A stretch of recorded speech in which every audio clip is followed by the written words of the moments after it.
4 history myths you didn't even know you believe. First, a quick one. A myth that became quite popular is that Caligula made his horse Incitatus a senator.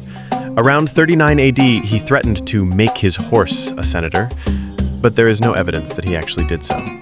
Historical evidence suggests that this was likely a satirical act to mock and ridicule the Senate while underlining his power as emperor. A myth that got a complete Uno reverse card is that the pyramids were built by... who exactly? First, we thought the pyramids were built entirely by slaves, but now most people think slaves were not involved at all. The truth is that the pyramids were built by 3 groups of workers. 1, specialists like engineers and artists. 2, conscripted labor, mostly part of the corvée system, essentially a tax system where instead of paying, you do some work for the state. 3, slaves. While their numbers might have been limited in construction itself, auxiliary tasks like working in quarries or transporting materials likely saw a significant percentage of slaves as manpower. Gladiators died all the time. Well, no. Gladiators were highly trained investments for their owners, and nobody wants their investment to just die and lose money.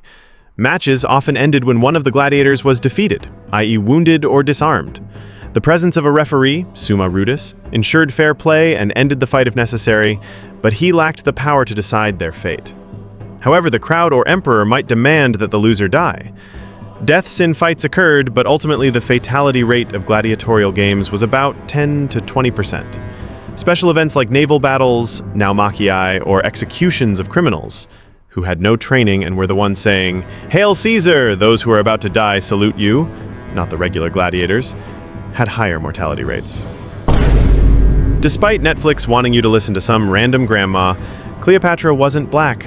She was a woman of Macedonian Greek descent, part of the Ptolemaic dynasty, which loved to engage in inbreeding.